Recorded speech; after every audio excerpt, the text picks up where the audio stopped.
Nature Breakthroughs with Dr. Wild Ben Goldman. Conversations with changemakers in a world gone mad. To discover what you need for personal, organizational, and societal change, get your free download of 3 ancient rituals smart entrepreneurs use to bounce back from shifts in the market and inside themselves. Go to www.naturebreakthroughs.com. Yes, you pull them till they bite down. On the lies that you built from my doubts. I don't want money, I don't want cars, I just want to be free. Welcome, Michael Rees. Old buddy. Thanks. Nice to see you, Ben. This is my podcast. It's called Nature Breakthroughs, Conversations with Changemakers in a World Gone Mad. So you're a changemaker, right? I've had my moments. And you've undergone lots of changes. I have so many things I want to catch up with you about and talk to you about. How do you describe yourself as a professional? What would you? Well, the thing that I care about the most, the thing I love the most, is my work as an artist. So I'm an artist. And when you say art, is it artist, or are you like a special kind of artist? I'm a something else artist, something other kind artist. Okay. Right? I mean, now I know that seems like a crazy thing to say. You're a professor. I'm a professor of art at the same time at William Patterson University. Like one of your, and I want to ask you about what that was like in your life. But one of your, the imprimatur you got was like the one that all emerging artists want, which is that you were in the Whitney Biennial. That's right. And that kind of helped. That was like a. How did that change how did that affect your career as an artist? Well, I'll tell you that I've gone through many important things that externally look like fantastic accomplishments and that I have taken not seriously at all, right? And I think that's kind of a good thing and a bad thing. The bad thing is that I'm not media savvy enough to take advantage of these incredible things that happen to me. The good part of it is that I always care about something else. And that other thing is I really am deeply involved with the values of art and what I consider to be of primary importance. I call it the fire, so to speak, to stand next to the fire. And what is the fire? The fire is creativity. The fire is the desire to manifest something in this world. The fire is a deep, curiosity that's speculative and expansive and, speculative and expansive, right? And that's more important to me. I mean, I love that I feel blessed and I feel lucky that I had all those incredible opportunities. But still, to me, what wakes me up, what drives me, what gets me going, is to be able to stand next to the fire. And I'll never forget you telling me about your experience with. Well, you're known as a sculptor, right? And that's right. Your experience with I don't remember the technical term, but the fire in the sculpture in making a sculpture. What do they call that? The foundry or the forge? A forge. A forge. I remember once you talking to me about the experience of a forge, and it sounded like it was a real, almost communal thing, right? Well, I think you're talking about the gun sculpture that I made. I don't remember, but I remember it was like some outdoor thing, and it involved a lot of people. Yes, that was the gun sculpture, yeah. Okay. And it was kind of an extraordinary experience. It was completely 100% guerrilla. I think about it today, and I tell the students, by the way, don't ever do anything like this, but this is what I did when I was your age. Well, when you told me this, I thought you did this all the time. You were always forging stuff, but this was this was a special experience. Okay. This was a special thing. Okay. I'll tell you what I do as an artist. I don't have a shtick, so to speak, and yet at the same time, of course, something emerges. Like I do the same thing. I pursue my art. And it looks like something, from the outside you may say, oh, that looks like Michael Rees. This looks like something Michael would do. But at the same time, when I pursue something, I put together what is appropriate, what is new, what is necessary for that particular project. So I don't just develop one technique and then work the technique and try to find a masterpiece in that technique. I develop a big idea about something, and then I start chipping at it. And sometimes I know what it is. Sometimes I just have an instinct for it. I feel it. And, there's a great book about that, the Michael Pogliani book about the Tacit Dimension, right? It's a beautiful little book about just the sense of knowing more than you can say, not being able to put into words, but having the feeling or the emotion or the vibe that something's there and you should pay attention to it and you should develop it. That to me is what art is. And so, for example, you're mentioning this forge. It was the only time I ever worked on a forge. I'd never done it since. I learned what I needed to learn to accomplish what I needed to accomplish. That piece was called the gun sculpture or the bullet sculpture. And it was probably the most important thing that I did in my early life, right? It was at a time when the nuclear, we're sort of back in that moment again, but this was maybe the high time of when the Russians and the Americans were highly armed, pointing missiles at each other and, having in the big face-off. And I had, when we knew each other, we met at Vassar College, and I had taken a philosophy course at Vassar. And the guy walked in and he dropped a piece of chalk. Don't remember his name, but, nice to have had that teacher. And he dropped a piece of chalk on the floor and it broke into pieces. And he said, "I just changed the coast of China." And I thought that was, absurd and brilliant and beautiful. And I understood it immediately, right? What does that mean? Well, first of all, he drew attention to something, right?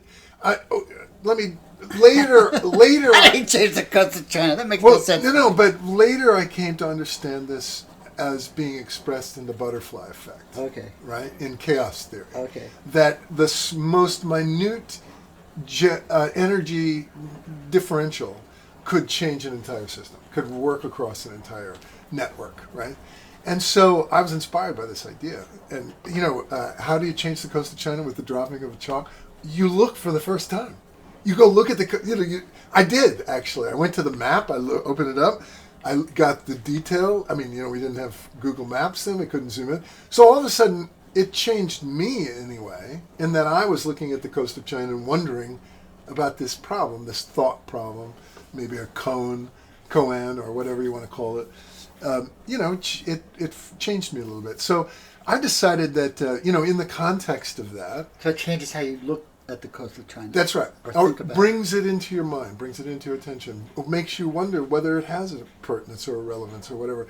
And if it does, all of a sudden it did come into your life. Is there a coast of China? And the other thing is, what would change about the coast of China? Human beings are funny.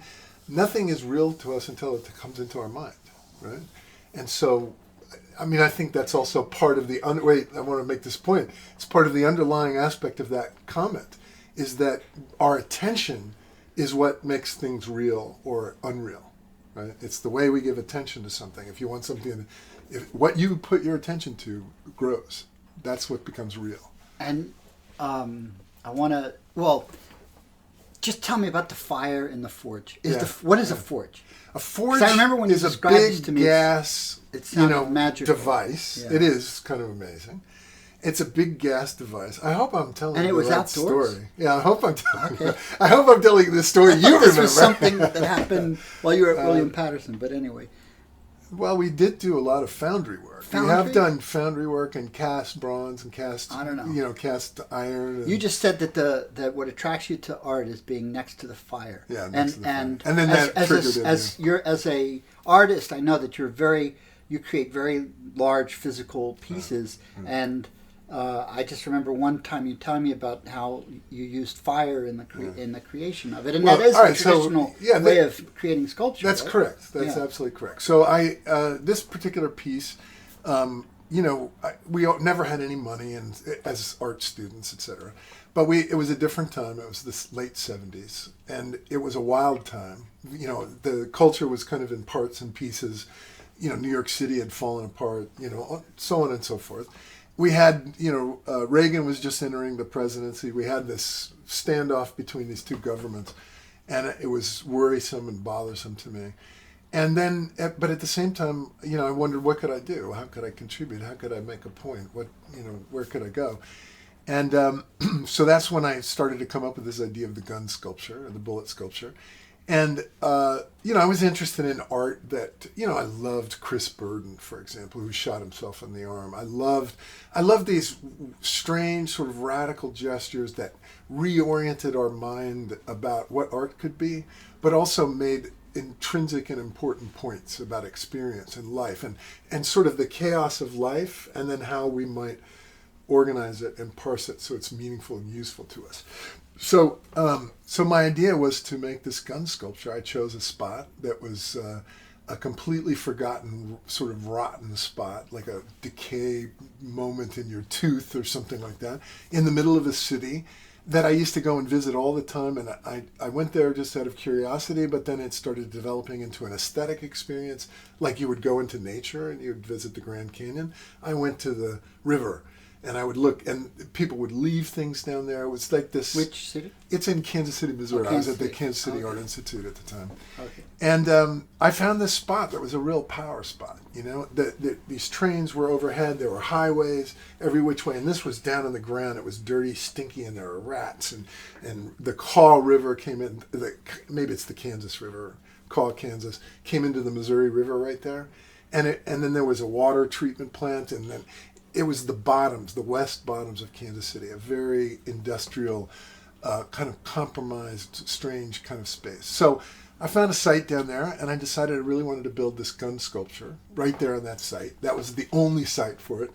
And of course, who do you go to ask for permission to shoot a gun in city limits? I just, guerrilla style, went down there and welded up an entire sculpture with a ring of steel where you could visit it with a gun, and you could shoot the gun down the steel pipe, and the bullet would fly down the curve of the pipe and then fly out into the river, and you could see it splash in the river.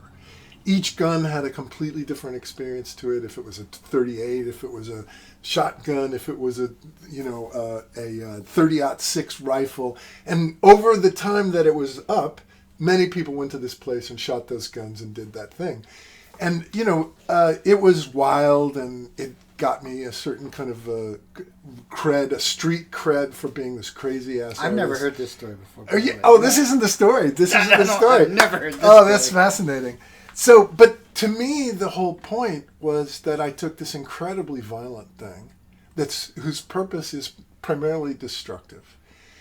And in the context of these world powers facing off with weapons even much greater.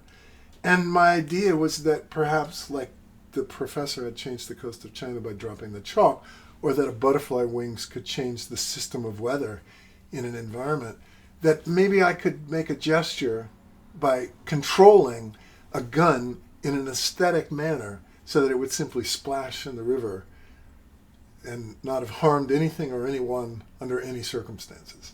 And at the same time have all this energy around it, which guns do, and which violence does, and have all this energy and excitement and whatever around it. And it was a totally underground thing. People would come to me and say, I want to shoot the gun. And it was all quiet.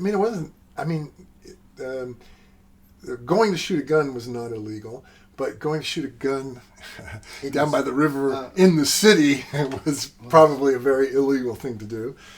But, I thought it was worthwhile doing. And so the fire part is that we had this big forge, and I bought these pipes, these steel pipes, and I had no other way to bend them but to stick them over the steel forge and then to grab them and carefully ratchet and get it up. And I was so proud of myself as a young artist because I had an 80-foot long bend, and I had 4 pieces of pipe, and they all had to fit, on the posts, and it all worked perfectly. I absolutely nailed it, did the job.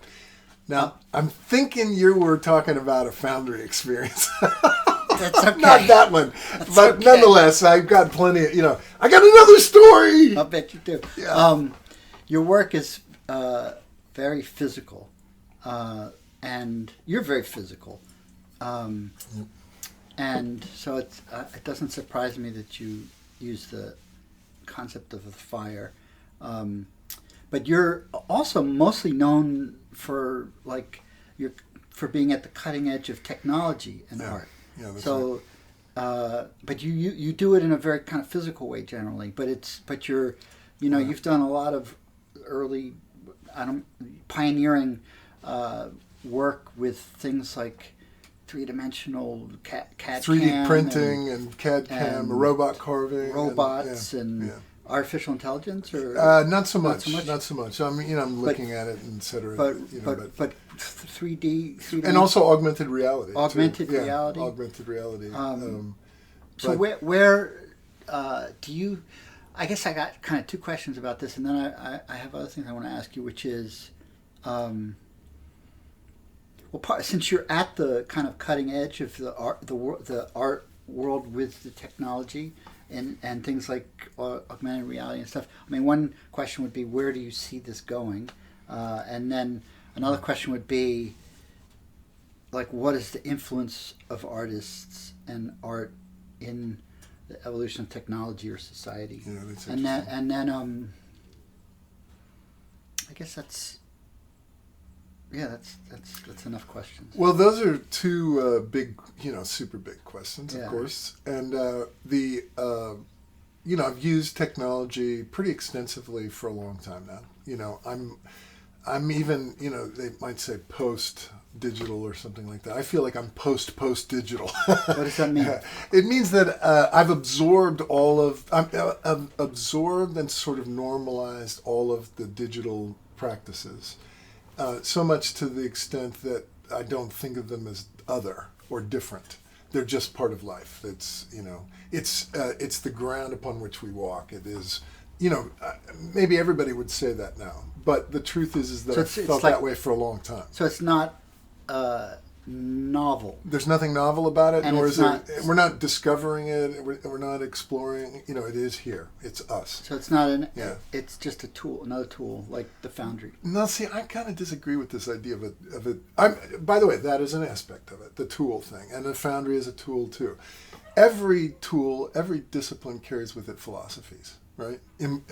Assumptions, inferences, and also intellectual frameworks, right? Every single tool does. And so, to me, the lineage. choice and lineage, yeah, that's right. So just the choice to use anything puts you immediately in the long conversation about those lineages, around those philosophies, around the frameworks and structures.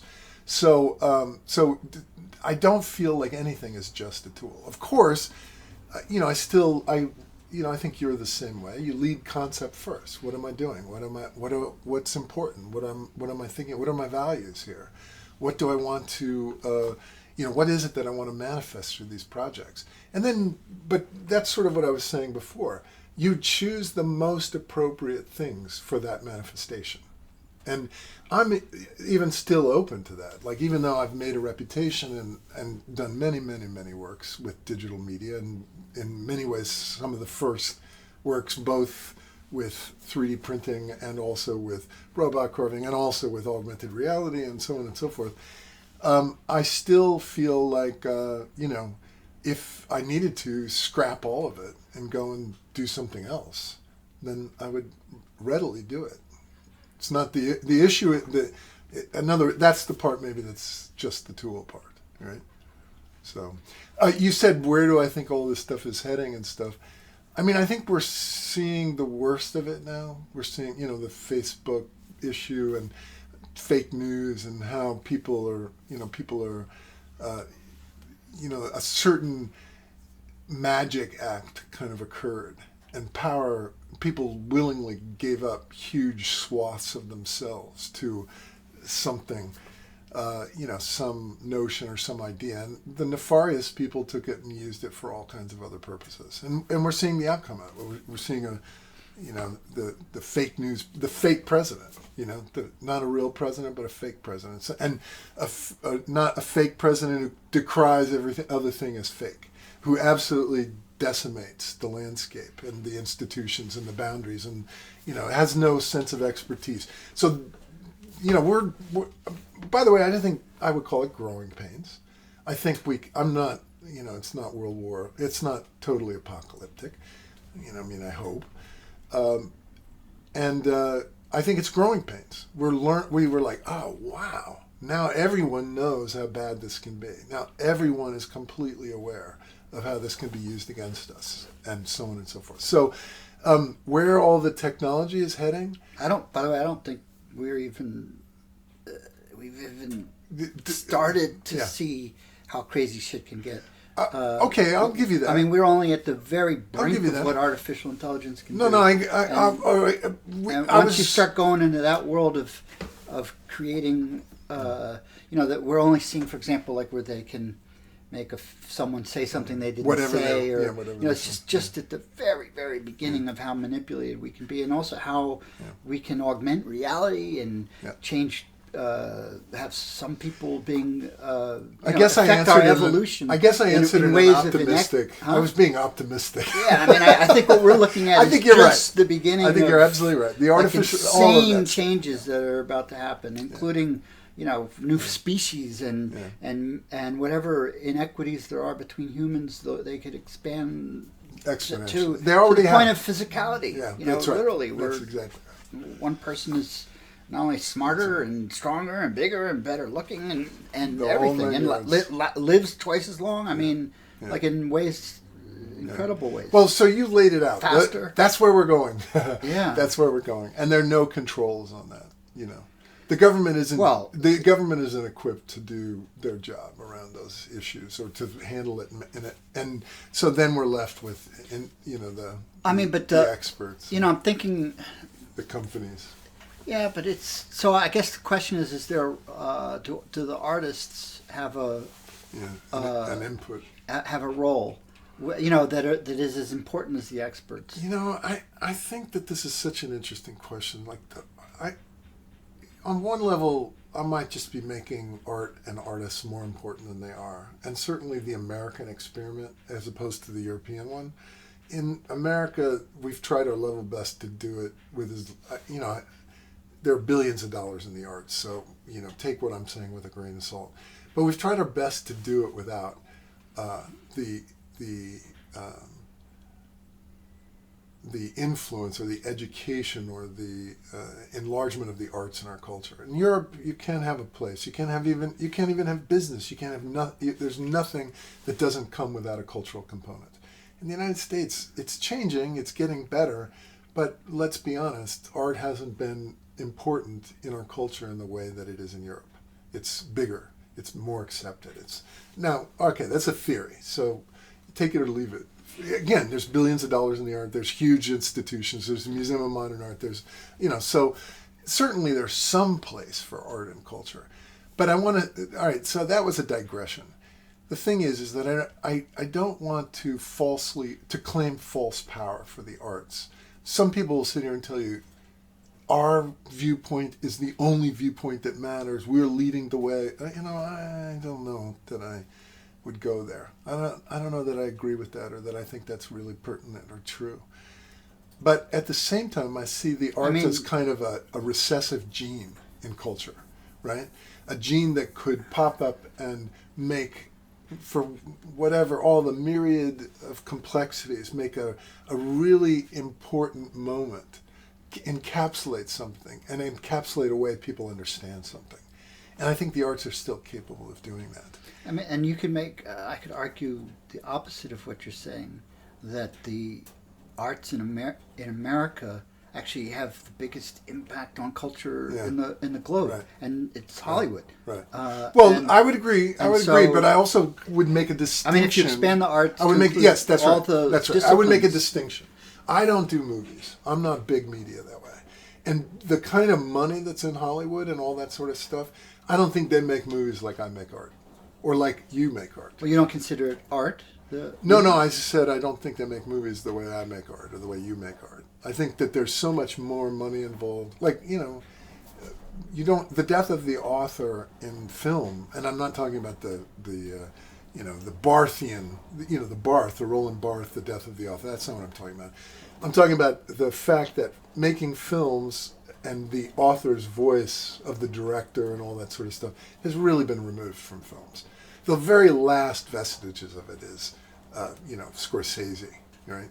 He's the very last vestiges. The rest of them are doing a job. They're not the man. It's like the way doctors' authority had been taken away by insurance companies. It's a very similar kind of problem. I mean, I got kind of disillusioned with the art world, the fine art world, because it felt the same way to me. I agree. At the end. I agree. I think the whole thing is controlled by a very small group of people. It's basically the culture of capitalism that affects how art is made and why it's made and what art is people know about and what art people don't know about. I totally agree. And they're the tastemakers and the whole layers up and it's who's funded, who's not funded. People say that I'm cynical. I don't think I'm cynical. I think I'm very realistic about what's going on in that world. And we started off talking about this thing about being next to the fire. And this is the distinction I would make. I don't really... and so for some people, that fire is the money. That's right. So it's being next to the big money. But again, I want to drive. Like a fire. Yeah, and that's why I make sort of a distinction. I want to keep driving at this thing, the individual. We can... There's all kinds of philosophical and historical ways to approach this thing, and what I'm saying may not be as informed or as smart as it should be. But what I want to get at here is that we still have a kind of an agency as an individual, and we still have an agency that may not have tremendous sway in big media. And by big media, I'm talking about film and Hollywood. And I'm also talking about, for that matter, MoMA. There's only so many people that are going to show at MoMA. That's just it. It's not open to every artist. No, it's not available to every artist. There will always be an elite and tiny little percentage of people that everybody is convinced is brilliant, and then there's a marketing campaign for why they're so fucking brilliant, and so on and so forth. And it's just, that's the way it's always going to be. They've just got too much money at stake. That's all there is to it. And if MoMA comes a calling, I'll answer the call. I will go. I'll do it. That's not a hard answer. But the other part of it is that's not why I do this. That's not where I live. I mean, I'm still very old school that way. I would reject that, turn my back on all of that, to have just a moment of the heat that I'm talking about, right? Which is this internal conversation, this desire to know and to experience and to manifest something and to understand it and see it. I don't know how to... Is there one recent or can you give me the biggest example of that in your life, of how I've manifested that kind of fire, or just what the hottest fire you've ever experienced, or one really concrete, so people can understand. Well, I appreciate that. Yeah, give an example.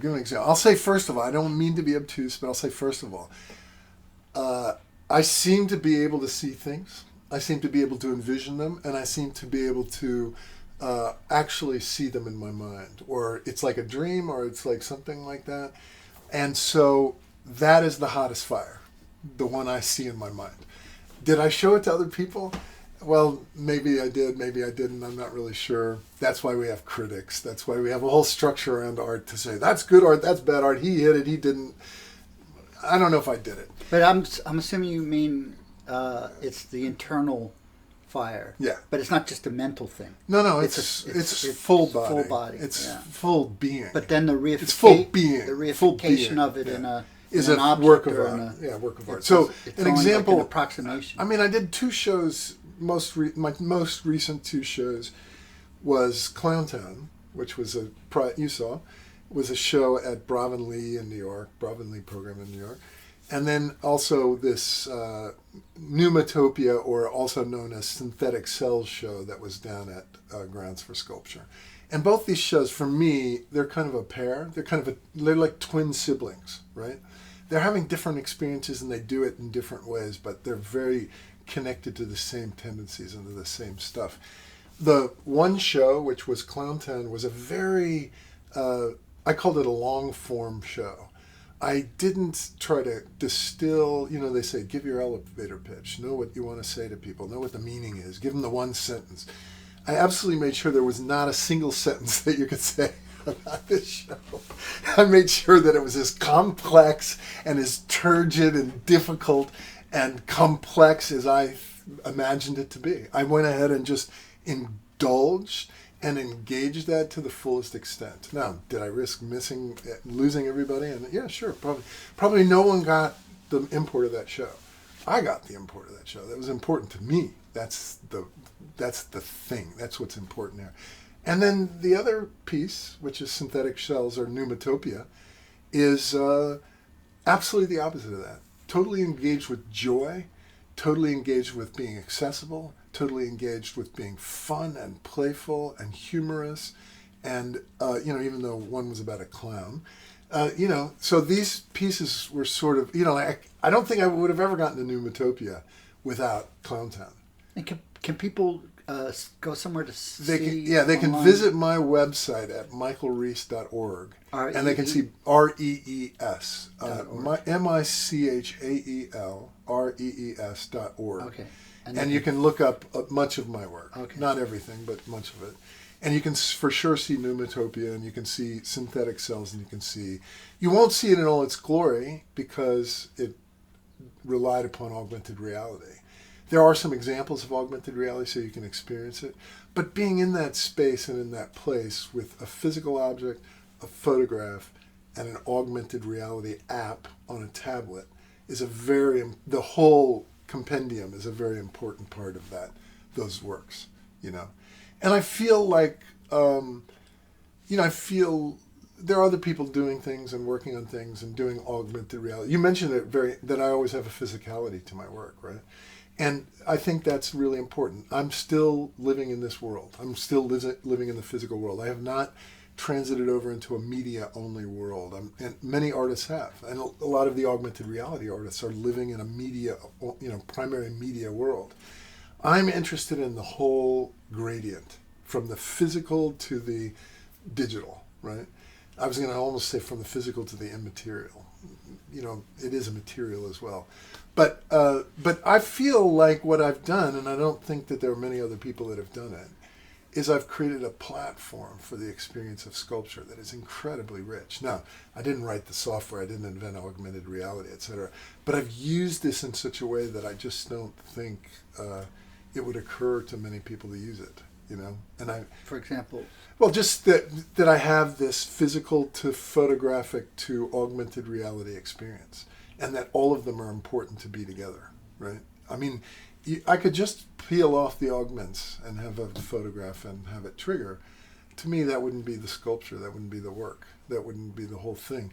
And there's something about destabilizing the sculptural and physical environment, then destabilizing an image and photographic environment, and then further destabilizing the user's experience in an augmented way. And this is the world, this is the place we live. This is the world rent asunder, And so I'm looking at that. I want to look at that. I'm not making a statement about it. I'm not, they say artists, many people say, well, what's your statement? What's your point of view? What is it that I'm saying, look at this incredible space. Let's really look at it. Let's not rush, a little bit the commercialization, capitalization you talk about. It rushes to monetizing something, And by the way, when you rush it, you collapse possibilities. When you do that, you've made choices about things. You've committed to something, so you're collapsing possibilities. So part of what I'm trying to do with this art, this platform that I'm talking about that I've created, is keep them open. Keep all these possibilities open and really allow us to examine and look with, with all of our prejudices and filters, but not to hide, not to cover it up quite yet, not to instrumentalize it quite yet. So when you, this makes me have questions about, when you say you're doing it for yourself, and so you're not. I did the one show. Okay, go ahead. But the one show was really, I just didn't try to make it intelligible. I started thinking, well, we should change the subject then, because this podcast, I need the one-liners, and but then I started thinking, do you think that's a stage of life thing? Just wanting to go in to do. I mean, I think in general, artists want to do their own thing their whole life. Yeah. But maybe there's a stage of life aspect to your you're being able to resist the demand for the one line. And then the other aspect of that I wanted to ask you about is you work with young people all the time, right. And so are you? Do you feel that how do they react to you and your interests? Is there like a giant disconnect? Yeah, are you in a different? Right. Are you? Is it? Right. Well, let's get to that in a second because Yeah. I'm struggling with that. I'm totally struggling with that, and I don't mind sharing how I'm struggling. But let me say first about this, the one-liner, and am I in a stage in life and whatever. I definitely, your podcast is about going out into the wilderness, right? That's what my Waco weekends are. That's yeah. exactly right. So for me, And you went on one. I did. One of the And it first was ones. very valuable to me. It was extremely valuable to me. I got a lot out of it. And we were with Max, and Max was with me the whole time. And That's right. He I was chose you. I was the fool on the hill. If you remember, were. I drew the fool card I from do the tarot, remember. right? Yeah. And I was so pleased that the tarot showed up because I have a 30-year history of reading tarot, right? I've been doing it for 30 years. I think that's why you did your clown show. Yeah. I influenced you. yeah. Or it's not me, but the Well, trust the me, I weekend have deep roots with clowns. Trust Yeah. me, it goes way back. It goes back to my mother and all kinds of things like that. But And it showed up. Yeah, but it showed up, and I've always been the fool. You think back to Vassar. Yeah, no, always it was been the perfect. fool, always been the fool. And but the point is that it is a time to be out in the wilderness, and I'm extremely interested to be out there, and letting. When you say it's a time, you mean in your life or in the world? I think in the world, Okay. but for sure in my life, for sure in my life. There's some sustenance that I cannot get in the media environment. I cannot get in this highly mediated, highly constructed civilization that we are all participating in. The only way to get it, the only way to access it and feel it and know it is out there. And is this something you think you share with your students, or is this a disconnect? Well, I don't know. I'm really at a loss with my students. Do you bring it to them? I'm really at a loss with my students. I'm currently really, really, really struggling with it. This is recent. Well, I mean, You weren't always at a loss. no. I mean, I think as a teacher, you go through different phases of being able to connect to them. And I think it works on a familial model. So when you're younger, you're like a older brother or like the cool brother or something, I'm speaking in the masculine because I'm a man, and, so it could be the older sister or whatever, or it could be the older they. But, but then you transit, and at some point you become the father or the uncle. Probably more the uncle than the father, because they can really kind of ignore you and whatever, but they can also tap into you. They also see like, well, maybe there's something there, something useful there, whatever. I've now become the grandfather, right? And that is a really complex role. And I'm just adjusting to it, An elder. An elder, right? Well, they don't see it that way. Well, they don't respect it. That's but correct. They see it as an elder. They see no, I don't think that the word elder would imply that there's respect. Yeah. They have no respect for it. They are 100% sure that whatever I'm talking about is not important to them. They are. I've never seen such clarity in my life. It's like the look on their face, like, I'm not buying a word you're saying.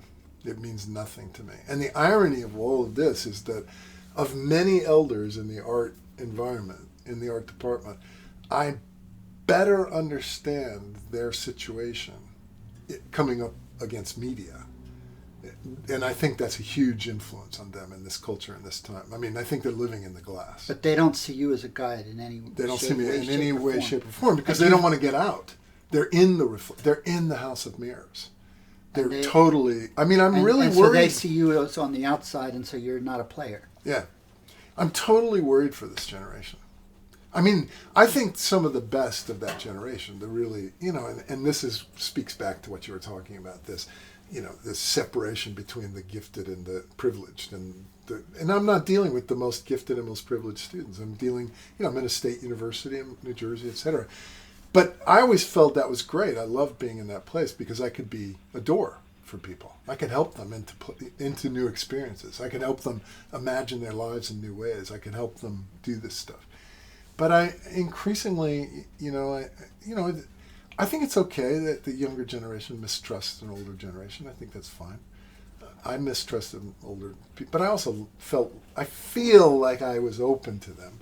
I'm not sure that I feel that from them. I feel like they're closed to it. And is this something that is evolved? Or Yeah, this is something that's relatively. This is returning from. Well, this is also returning from I was away on sabbatical. That was the best year of my life for 30 years. Where did you go? Well, I was all over the world. I went to China. I went to Europe. I went to, I was in the Mediterranean. I went to 3 cities in the Mediterranean, really soaked those in. I was up in Berlin. I was in Amsterdam. I went to the Czech Republic and did a show. And then I went to China and built the work that became those shows, Pneumatopia and Synthetic Cells that I was talking about, at Grounds for Sculpture. So that's part of it. I'm like a rubber band. I just expanded as big as I could expand in that year. And then I came back to my little role in a university, and that was tough. It was hard for me to do. And then on top of that, I got sick, and that was difficult for... During the sabbatical? No. After you came back? I came back, and then within...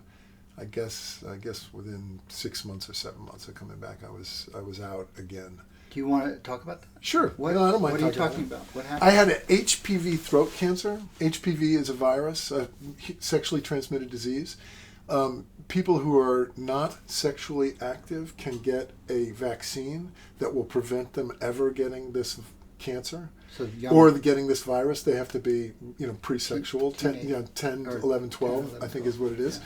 And it's available from every doctor and in every health clinic. And that's one of the reasons I think it's important to talk about. And that didn't exist when we were kids. That's right. Didn't exist. In fact, this cancer that I had, 10 or 15, more like 15 or 20 years ago would have been fatal, right? Oh. And so they learned a lot about it, and same stuff that Michael Douglas had, et cetera. Okay. But it doesn't show up in everybody that's got HPV, and most people from our generation have HPV. Okay. It's in their bodies. Women seem to clear it a little bit better, although they're susceptible to these cancers too. So how did that affect you? It affects men a lot more than women. Well, it was profound. It was absolutely profound. I knew it would be profound. I think it's pretty well documented that when people have cancer, it's some kind of wake-up call to some other parts of themselves and their life. Maybe that's why I want to go out into the wilderness, It opened up some doors. So I approached it. I felt lucky because I knew that it was a very treatable cancer. The statistics were very good. I mean, there was some chance that I would have a problem. I'm still... technically I'm only 8 months out of treatment. I have, I got to mind the store and go get checked up and do blood work, and I got to still do all that stuff. But I knew that I was going to be okay, and I kind of knew it. First of all, I knew it in my body that I was sick before I ever saw a doctor, before I ever knew what the problem was. I just felt it. It was there. It was present. Secondly, I knew that I would be okay. I mean, there was a few moments of terror. I don't want to pretend like I didn't, what? I had it. But at the same time, I had the gut instinct that I'd be fine, that this wasn't my time. And once again, a real body knowledge, not a intellectual knowledge, but a body knowledge. And then... was there a phase where it was debilitating, or it never? Oh yeah, I was lucky that I had insurance and I could get out of school, not work. Was it the treatment that was debilitating, or the actual treatment was debilitating? Okay. Yeah, I mean, I couldn't. I had a sore throat for months. Okay. But I mean, I could still swallow, I could still eat, okay. all that sort of stuff. But it was getting worse and worse as time went on. But the most debilitating thing was the treatment, chemo and radiation. Right. Some people have surgery. Luckily, I did not have surgery. Okay. I would have had reconstructive issues and wouldn't really, we wouldn't be talking. No, we wouldn't be talking if I had that. So I'm really lucky about that. And I had at every stage, all the way along the way, I had amazing experiences, very positive, very. I can only call, they fit the category of the spiritual or the psychic. I had amazing experiences every step along the way. So I can't help but feel that this drew me closer to a part of myself and a part of my concerns that are, they might have, they were always there. They didn't hide, they're not, I didn't, you've known me for years, I'm dabbled in all kinds of esoterica, and I'm yoga. I practice yoga. I do meditation. I've been doing this for years and years, but it brought me closer to all of that stuff. It brought me closer to alternative ways of thinking about reality, And I'm very much involved in that now. Like, just continue to feed that, both knowledge and also garner experiences around me, around those kinds of things. Do you think this has contributed to your disconnect with younger people, or are there some young people on the same wavelength? I don't know the answer to that. I mean, I guess I'm still early enough on into this phase, right? I think we go through phases in life. I think that there are times when these things are more important to you and sometimes when they're less important to you. You got different concerns. You got to make money, you got to raise a kid, you got to do something like that. I think I'm lucky that I have the chance to really investigate this stuff. I would hope that it could come into my teaching and to working with young people. I'm exploring it. I think you have to be very careful about this stuff. It's dangerous. I mean, what's dangerous? There's all kinds of dangers. There's all kinds of problems. There's the messianic danger. There's the ego danger. Like, I'm a guy who knows something, and then I'm going to tell you, and then you're going to do what I tell you to do. The spiritual leader. That's a problem. Look around. Every guru ever self-proclaims a guru within some time frame, 10, 15, 20, has some crisis.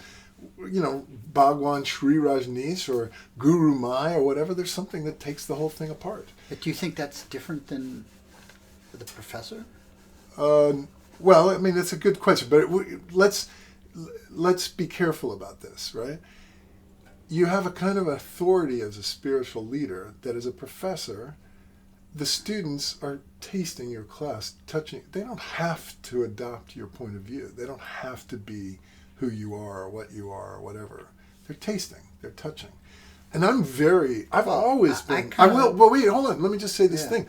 I've always been extremely careful not to create a cult of personality around me and my work. I mean, I could go in there and I could teach my work and teach everybody how to make my work and talk them into my world. And that's not the kind of teacher I am. There are teachers who are like that. My goal when I'm working with a student is to open them up to a world so that they can create their own values, their own life, their own expression, their own knowledge. That's my goal. If they're doing me, I have failed, and double failed. Right? Well, I guess I don't think that this distinction is as clear as what you're making it out to be. And between the teacher and the spiritual guru. Right, okay. For me, probably the two most important distinctions are, let's say, personality, and institutional rules and culture. So you can have a certain type of personality as a professor that can have the same kind of dysfunction as the guru, right. And you can also have the same kind of destructive or dysfunctional institutional situation. You can have a guru in a proper institutional framework where sometimes it can take. This is becoming a complicated conversation. It is very much. There's no one-liners in here. Well, but I think it's you're voicing a fear, or I don't know if it's a fear, but let's say a fear of not wanting to walk from one place to the other that I think is probably false. Well, let me put it a little different. Then let me put it in a sense that the fear is about your personality. Is more about your personality. Listen, and more about whether you can put into place. I can capture souls. Trust me, I could do it. And so are you really afraid of if the leash is let loose that you would do that? But what I want to do is I want to make sure I'm creating my. If you were to take them outside of the classroom, I'm creating my own framework. You'd be a danger? No, I wouldn't be a danger. But but like, I've seen a couple of professors, like there's this one guy, and I won't tell you his name and I won't tell you what he does because then everybody would figure out who it was. Her name, yeah, I won't tell her name.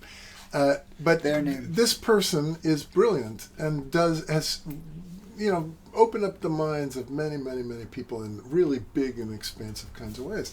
And I've also seen him behave really inappropriately with students. And I'm not even talking about the classic ways, sexually and power-wise.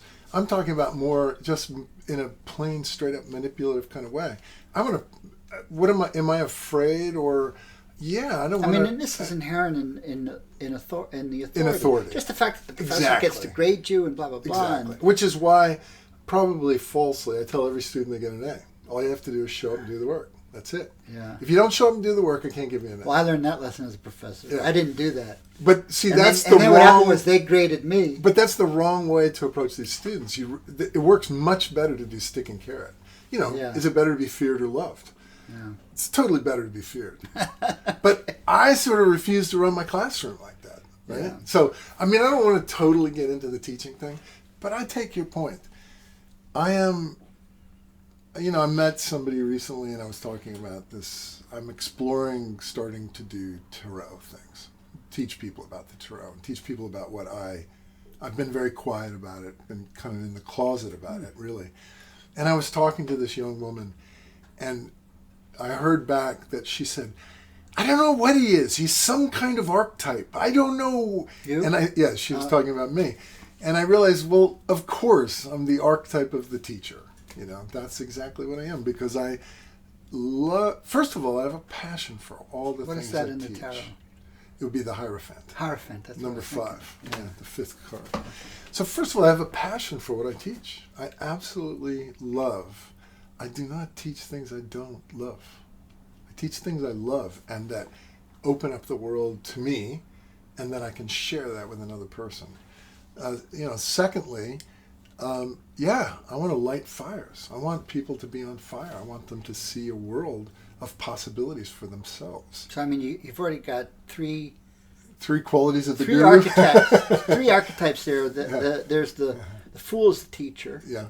And the magician. Yeah, that's right. Magician. Right. As the teacher. Right. And the Hierophant. Yeah. And the Hierophant is the teacher. What's the Hierophant? What does that mean? That word? Sort of the Pope. It's sort of it's sort of got a religious connotation, but it's the authority, the spiritual authority. Whereas say the fool and the magician don't have that same level of authority, but the Pope does. So, I'm a little bit older. Well, I taught you this at the retreat. Yeah, that's what you think. That's good for you, buddy. Who's the most powerful person in the kingdom? Remember? Yeah, the fool. Yeah, the fool. Because they can. That's right. The only one to talk back to the king. That's right.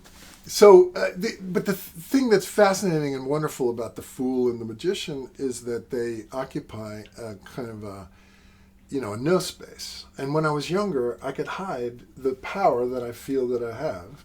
I could hide it a little. I could hide it well behind the fool. And I did that. I did it consciously. I knew what I was doing. I was a jackass and I made jokes and I made fun of people and I did all these things. And that's very much fool behavior. But it also has the trickster quality, right? And, so we were talking about that and I just wanted to mention that, these things are all fascinating because I feel like, back to sort of the idea, how can the arts influence culture? Does art drive, of course it drives culture, but can it drive real things like economies and businesses and things like that? Look, we have a president that spent formative years fooling around at Studio 54, hobnobbing it with all of the artists of New York, every single one of them. Well, I really truly believe he learned a lot from Roy Cohn. Don't get me wrong, I got that part. But it's unacknowledged how much he learned from being around those artists. Well, his platform for becoming president was in the arts. He was a television personality. Yeah, right. And right, so, right. So he really. So in some ways, I think artists have to. Some of the artists I know are the most vocal critics of the guy. Well, but the point is I want to say that he's one of us in a weird way. He's one of us. Well, we have to own this shit. Right? I mean, there's some real darkness there, but we have to own this shit. And by the way, that same darkness is the darkness I don't want to get too metaphysical or weird about it, but it's the same thing I'm a little bit afraid of as being a teacher. Well, or being a spiritual authority. I was going to say that the teacher archetype, there's a couple things that's very ripe in what you're talking about, which is that has an inherent power. Right. And there's both medicine and danger. I mean, in the sense that the teacher can help you, and the teacher can harm you. Yeah. Can control you or manipulate. Yeah. Whatever. Or has power whatever over we you. say. Yeah. Right. But then the question is, what's the power of a teacher who no one listens to? Yeah. Right. Which is sort of where I'm at right now. Yeah, and then what's also interesting is you're saying they're not listening because you're the grandfather, and in our culture we don't respect elders. Right. So then you've got Trump, let's say, and Bernie Sanders. Right. I know. Who's a grandfather? I mean, who's a better grandfather archetype than Bernie Sanders? Than Bernie Sanders. Yeah, I mean, Trump isn't quite the no, grandfather. No. The loony grandfather that's in the corner, like, oh, the goddamn Mexicans are coming in. This is a loony grandfather. This is a loony grandfather, full of conspiracy theories and full of rhetoric that is just like, whatever, Dad, Granddad, whatever. So, I mean, I think the question I have is that we old men have to ask is kind of how do we hold this power with grace? Yeah. And the thing is, like, it's easy, or I guess it's a cop-out or an easy way to just say, you know what, no one's listening to me. I'm not going to teach. Right. I'm not going to do it. I'm going to go into the wilderness and be by myself. And we have to do that to some extent. And then the other question is, well, then how do we fully unleash the power and in a way that people will want to hear it? It's a conundrum. Because is a conundrum, yes. When you think of the Me Too and stuff like this, it's not like, obviously there are really harmful ways, but then it becomes a broad brush where there's the white male privilege, and so any power that a white male might exhibit, especially an older one, is discounted. Almost not, almost by default, not listened to. Not of any pertinence to anybody of importance or anybody care about. But wait, let's get to the conundrum, because I think the political thing that you bring up is extremely important, and there's no way you and I are going to solve this here today. So let's put that, we put that to another day. We got 5 more minutes. We can solve it. Yeah, we put that to another day. But let's talk about the conundrum for a second, which is, you have this knowledge, you have experience, you can help people, and what do you do? And part of going off into the wilderness is that you have to go heal yourself. You have to take care of your business. It's self-care, right? That's an absolutely important part of that scenario. And so you have to have both. You can't only be teaching and not be feeding. You have to be fed, and you have to be fed and you have to feed. You have to receive, and meaning you also have to share. The teacher has to be fed. Yeah, the teacher has to be fed too. You can't just be up there, like if you try to manufacture epiphany after epiphany after epiphany for your beautiful flock. Yeah, that's hard business. That's a hard business. I don't think of the, like when I run these workshops in the woods, I'm not that worried about like my power or the kind of the bad guru thing, because I feel like all I'm doing is creating a space. And I'm using kind of a set of rules. It's almost like what I was saying. It's like I haven't thought of it this way before exactly, but it's more the institution, and it's a tested set of rules that goes back generations, and then I don't know if this is always true, but maybe it is. It seems very much true. Is that the problem becomes when you get this big power imbalance, like who's the teacher and who's the student, and it's funny. Like that's to me, I would identify the problem coming with the creation of dependence. Well, but which the is dependence part of the differential of doesn't power, but dependence to me is the issue. So even on among equals, there can still be dependence. There can still be dependence. Yeah. Well, because I love this line. I think it's from Gurdjieff, that doing this work alone isn't difficult. Yeah, it's impossible. Yeah. And so the dependence is necessary. That's true. And it's vulnerable. That's true. And the whole point of this type of work is learning how to be vulnerable while maintaining your strength, right? And so, I mean, a good teacher knows how to offer both, or knows how to encourage both. Yeah. And I think that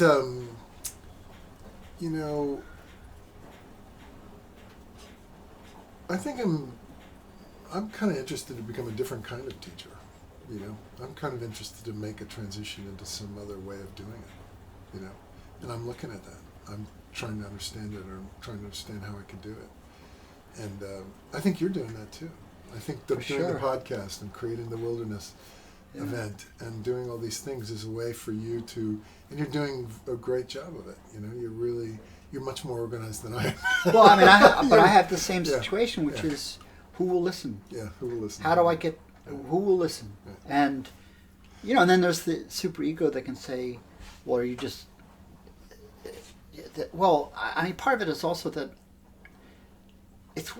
I want to be useful, but I don't, it's not that I think everybody needs to listen to me. Yeah, right. It's that I think that what I'm offering, which isn't something I created per se, it's this bringing people in, it's a vision fasting type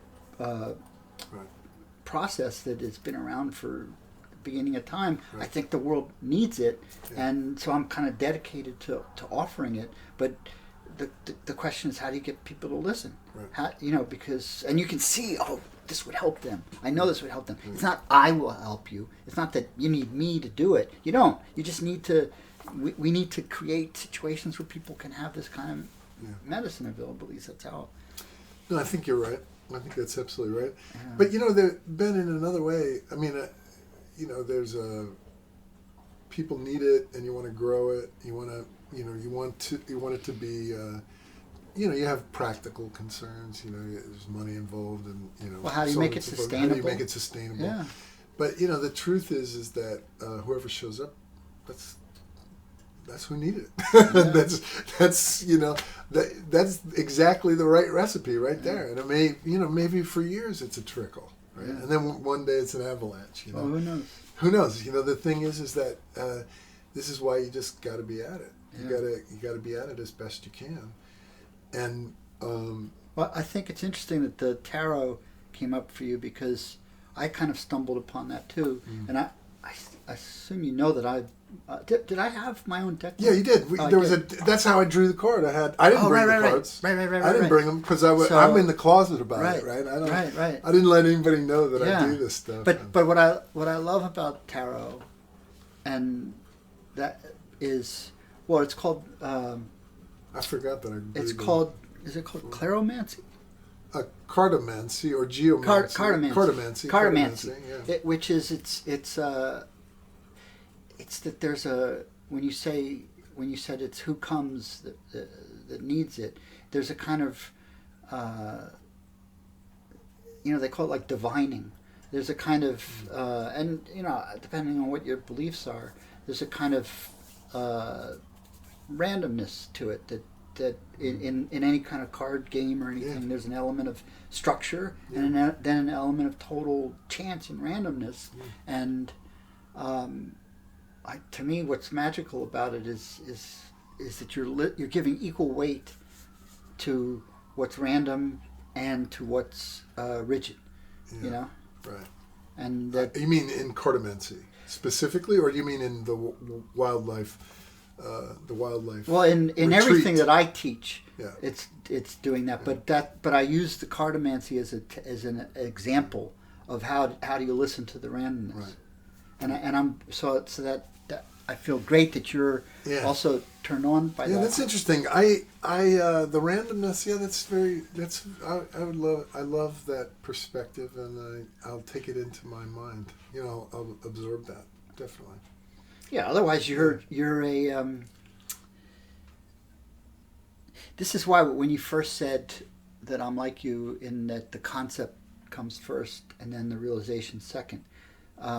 I don't know that I get where you're coming from, but I think for me, the fire or the magic of art making is more that it's a dance between the two. So that if I'm too heavy on the concept, the outcome looks trite. And whereas if the physicality introduces kind of random or unexpected things back into the concept, you know what I mean? It becomes this dance. I think now you're talking about a process, right? And I think that what I was referring to is sort of the initiation. And the way I see you working is that you get a big picture first.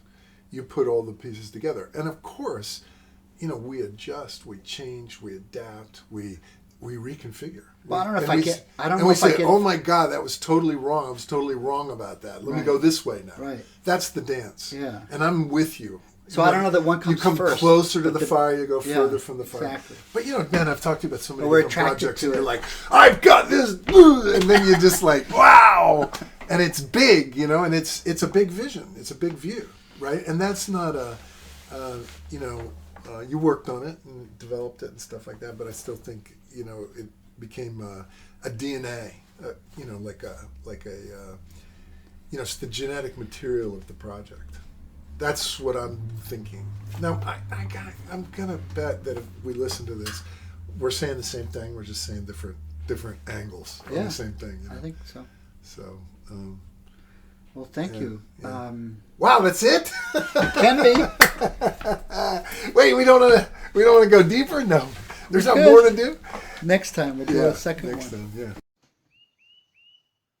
Thanks for listening to the Nature Breakthroughs podcast with Dr. Wild Ben Goldman to discover what you need for personal, organizational, and societal change. Get your free download of 3 ancient rituals smart entrepreneurs use to bounce back from shifts in the market and inside themselves. Go to www.naturebreakthroughs.com.